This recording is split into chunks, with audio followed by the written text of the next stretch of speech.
Indian പ്രധാനമന്ത്രി ടാറ്റാജല മണ്ഡലത്തിൽ വരെയാണ്. എത്രത്തോളം വിജയശതമാനം ഉണ്ടെന്ന് എനിക്കൊന്ന് പറയാം. കാരണം ഈ തെരഞ്ഞെടുപ്പ് സമയത്ത് 5 പ്രാവശ്യം കേരളത്തിൽ വന്നു. ഒരു സീറ്റ് ഈ BJP പിടിക്കുമോ? അല്ല, പ്രധാനമന്ത്രിയെ സംബന്ധിച്ചിടത്തോളം ഈ ഇലക്ഷനിൽ ഏറ്റവും നിർണായകമായിട്ടുള്ള സംസ്ഥാനമാണ് കേരളം.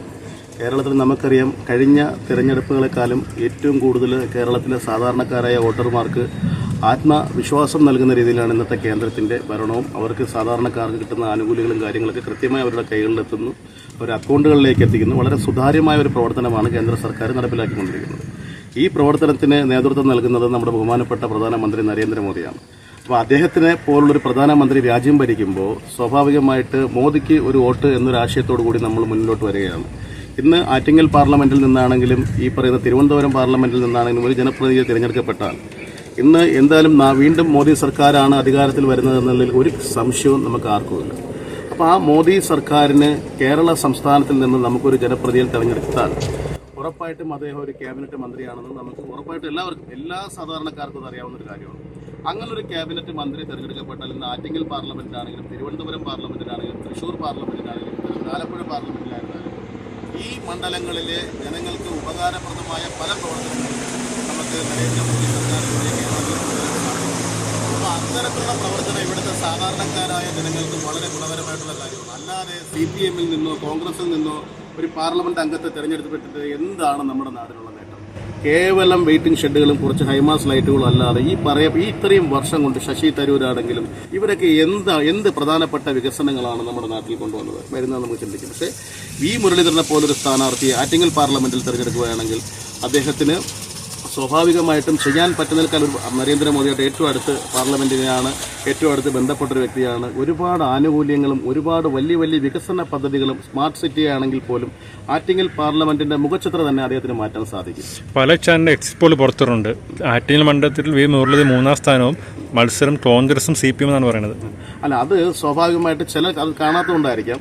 ചില ചാനലുകൾ BJPക്ക് 1ാം സ്ഥാനവും റിപ്പോർട്ട് ചെയ്തിട്ടുണ്ട് എക്സിറ്റ് പോളിൽ. ഇത് ഈ എക്സിറ്റ് പോള് എന്ന് പറഞ്ഞാൽ സ്വാഭാവികമായിട്ടും നമുക്കറിയാം, രാഷ്ട്രീയ പാർട്ടികളെ സമ്മർദ്ദത്തിലാക്കാൻ വേണ്ടിയും ന്യൂനപക്ഷ വോട്ടുകൾ പല സ്ഥലത്തും ഏകീകരിക്കാൻ വേണ്ടിയിട്ടുള്ള ഒരു എക്സിറ്റ് പോളുകൾ നമ്മൾ പണ്ട് കാലങ്ങളുടെ ഇലക്ഷനിൽ കാണുന്നുണ്ട്.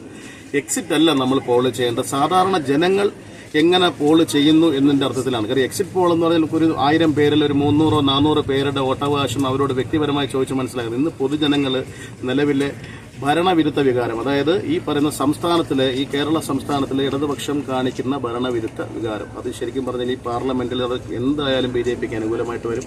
കോൺഗ്രസും ഈ പറയുന്ന CPM പാർട്ടിയും നമുക്കറിയാം, ഇവിടുന്ന് ഒരു 10-25 കിലോമീറ്റർ കഴിഞ്ഞ് കളീക്കാവള കഴിഞ്ഞാൽ രണ്ടുപേരും ഒരു കൊടിയിൽ നിന്ന് മത്സരിക്കുന്ന ഇവരെ എന്ത് ആത്മാർത്ഥതയോടാണ് ഈ കേരളത്തിൽ മത്സരിക്കുന്നത്? കേന്ദ്രത്തിൽ ഒരുമിച്ച് നിൽക്കുന്നു, മറ്റു സംസ്ഥാനങ്ങളിൽ ഒരുമിച്ച് നിൽക്കുന്നു. കേരളത്തിൽ മാത്രം എന്തിന്റെ അടിസ്ഥാനത്തിലാണ് ഇവർ രണ്ടായിട്ട് നിൽക്കുന്നത്? ഇവർ പാർലമെന്റിൽ പോയാൽ ഒരുമിച്ചിരിക്കേണ്ട ആൾക്കാരല്ലേ? ഇവർ ഇന്ത്യ മുന്നണിയുടെ ഭാഗമല്ലേ? അപ്പോൾ അങ്ങനെ മത്സരിക്കുന്നവർ കേരളത്തിലെ ഇവിടുത്തെ സാധാരണക്കാരായ ജനങ്ങളുടെ കണ്ണിൽ പൊടിയിടുവാൻ വേണ്ടി മാത്രമാണ് ഇത്തരത്തിൽ മത്സരിക്കുന്നത്. CPM-ന്റെ തോട്ടയെ ആറ്റിങ്ങൽ പുറത്ത് കോന്നി MLA വന്ന് പിടിച്ചടത്തുന്നു. ആ തോട്ട തിരിച്ച് വീണ്ടും ജോയ് പിടിച്ചടച്ചാൽ മുരളീധരന് ചാൻസ് ഉണ്ടോ? അല്ല, ഞാൻ മനസ്സിലാക്കിയെടുത്തോളം നമുക്കൊരു കാര്യം മനസ്സിലാക്കേണ്ടത്, ഇവിടെ ശോഭാ സുരേന്ദ്രൻ മത്സരിക്കുന്നതിന് മുമ്പ് 90,000 വോട്ടാണ് നമുക്ക് ആറ്റിങ്ങൽ പാർലമെന്റിൽ അതിന് മുൻപുള്ള മത്സരത്തിൽ ഗിരിജാകുമാരി പിടിച്ചിട്ടുള്ളത്. പക്ഷേ ശോഭാ സുരേന്ദ്രൻ മത്സരിക്കുന്ന സമയത്ത് അത് 2.5 ലക്ഷം വോട്ടായിട്ട് ഉയർന്നു. അപ്പോൾ ഈ 2.5 ലക്ഷം വോട്ട് എന്ന് പറഞ്ഞ് 90,000-ൽ നിന്ന് 2.5 ലക്ഷം എന്ന് പറഞ്ഞാൽ വലിയൊരു മാർജിനാണ് മാറിയിട്ടുള്ളത്.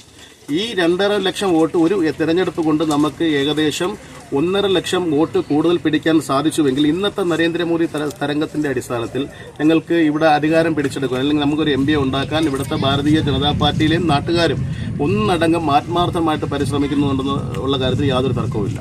അപ്പം മുരളീധരൻ സീറ്റ് പിടിക്കുന്നതാണെന്നുള്ളത് ഉറപ്പായിട്ടും. മുരളീധരൻ മാത്രമല്ല, ഈ തിരുവനന്തപുരം ജില്ലയിലെ 2 പാർലമെന്റ് മണ്ഡലങ്ങളും BJPക്ക് അനുകൂലമായിട്ട് ഇവിടുത്തെ സാധാരണക്കാരായ ജനങ്ങൾ വിധിയെഴുതുന്നുള്ള കാര്യത്തിൽ ഒരു സംശയവുമില്ല.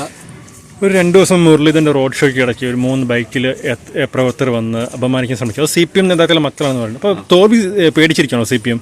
അല്ല, സ്വാഭാവികമായിട്ടും മയക്കുമരുന്നിനും കഞ്ചാവിനും അടിമപ്പെട്ട കുറേ CPM പ്രവർത്തകർ കഴിഞ്ഞ പ്രാവശ്യം ശോഭാ സുരേന്ദ്രനും അതുവഴി യാത്ര ചെയ്തപ്പോൾ ഇത്തരത്തിലുള്ള സാമൂഹ്യ വിരുദ്ധരുടെ ശല്യമുണ്ട്. അത് ശരിക്കും പറഞ്ഞു കഴിഞ്ഞാൽ BJPയുടെ ശക്തി കേന്ദ്രമായ പല സ്ഥലങ്ങളിലും, അല്ലെങ്കിൽ അവരുടെ മയക്കുമരുന്ന് ലോബി ഉള്ള പല സ്ഥലങ്ങളിലും ഇത്തരത്തിലുള്ള വൃത്തികെട്ട പരിപാടികൾ പണ്ടേ ഈ CPM-ന്റെ ഭാഗമാണ്. നമ്മൾ ഒന്ന് മനസ്സിലാക്കേണ്ടത്, ഈ ആറ്റിങ്ങൽ പാർലമെന്റിലാണ് നമുക്കറിയാം സിദ്ധാർത്ഥ് എന്നൊരു ചെറുപ്പക്കാരനെ വളരെ ക്രൂരമായി നമ്മൾ ചിന്തിക്കും. നമ്മുടെ നാട്ടിലെ ഏറ്റവും മൃഗീയമായ ഒരു ചെറുപ്പക്കാരനെ SFIയിലെ കുട്ടികൾ വകവരുത്തി കൊലപ്പെടുത്തി. എന്നിട്ട് യുവജന കമ്മീഷന്റെ അധ്യക്ഷ തന്നെ പറയുന്നു ഞങ്ങൾ പൊതിച്ചോറ് കൊടുക്കുന്നുണ്ട്. പൊതിച്ചോറല്ല അവർ ഈ നാട്ടിൽ കൊടുത്തുകൊണ്ടിരിക്കുന്നത്, കൊലച്ചോറാണെന്നുള്ള കാര്യം നമ്മൾ മനസ്സിലാക്കണം.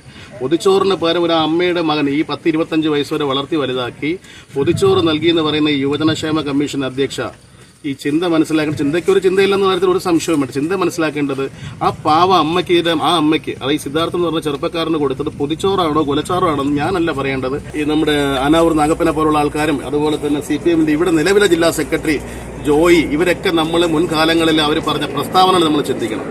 ജനാധിപത്യം, സോഷ്യലിസം, സ്വാതന്ത്ര്യം എന്നൊക്കെ അവർ പറയുമ്പോൾ ആ ചെറുപ്പക്കാരനെ ആരാണ് സ്വാതന്ത്ര്യം നിശ്ചയിച്ചത്? ആ ചെറുപ്പക്കാരൻ ആരാണ് അവന്റെ ജീവൻ എടുത്തത്?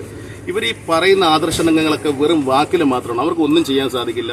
അവരെ സംബന്ധിച്ചിടത്തോളം ഒരു സർക്കാർ ജീവനക്കാരന് ശമ്പളം കൊടുക്കാൻ സാധിക്കുന്നില്ല, പാവപ്പെട്ട അമ്മമാർക്ക് പെൻഷൻ കൊടുക്കാൻ സാധിക്കുന്നില്ല, റേഷൻ കൊടുക്കാൻ സാധിക്കുന്നില്ല, നമ്മൾ എന്താ പറയുക കൺസ്യൂമർ സ്ഥാപനങ്ങളിലൊന്നും കൃത്യമായിട്ട് സാധനങ്ങൾ എത്തിക്കാൻ സാധിക്കുന്നില്ല. ഇതൊന്നും അവർക്ക് ചെയ്യാൻ സാധിക്കുന്നില്ല. കേവലം ഫ്ലക്സ് ബോർഡുകളിൽ മാത്രം രാഷ്ട്രീയ വികസനം പറഞ്ഞുകൊണ്ട് നടക്കുന്ന പാർട്ടിയാണ് CPMും കോൺഗ്രസും. ഞങ്ങൾക്ക് പറയാനുണ്ട്, ഞങ്ങളുടെ ഓരോ വാർഡിലും എത്ര ഗുണഭോക്താക്കൾ ഉണ്ടെന്നുള്ള കൃത്യമായ രേഖകൾ അതാത് രാഷ്ട്രീയ പാർട്ടിയുടെ BJPയുടെ നേതാക്കന്മാരുടെ കയ്യിലുണ്ട്. ഒരു വാർഡിൽ ശരാശരി 400-ൽ പരം ഗുണഭോക്താക്കളാണ് ഒരു വാർഡിൽ BJPക്കുള്ളത്. എല്ലാ വീട്ടിലും കുടിവെള്ളം കൊണ്ടുവന്നു, കേന്ദ്ര സർക്കാർ പദ്ധതിയാണ്. എല്ലാ വീട്ടിലും നമ്മുടെ കിസാൻ സമ്മാൻ നിധി 2000 രൂപ വെച്ച് നമുക്ക് കിട്ടുന്നുണ്ട്. അത് കൃത്യമായിട്ട് കേന്ദ്ര സർക്കാർ പദ്ധതി. ഇതിലൊന്നും സംസ്ഥാന സർക്കാരിന് യാതൊരു ഇതുമില്ല. സഡക് യോജന, റോഡുകൾ കൃത്യമായിട്ട് പണിയുന്നുണ്ട്, ഹൈവേ, ഇതൊക്കെ കേന്ദ്ര സർക്കാരിൻ്റെയാണ്. അവിടെ പോയി റിയാസിനെ പോലുള്ളവർക്ക് ഫോട്ടോ എടുത്ത് കളിക്കാൻ എന്നല്ലാതെ യാതൊരു റോളും സംസ്ഥാന സർക്കാരിനില്ല.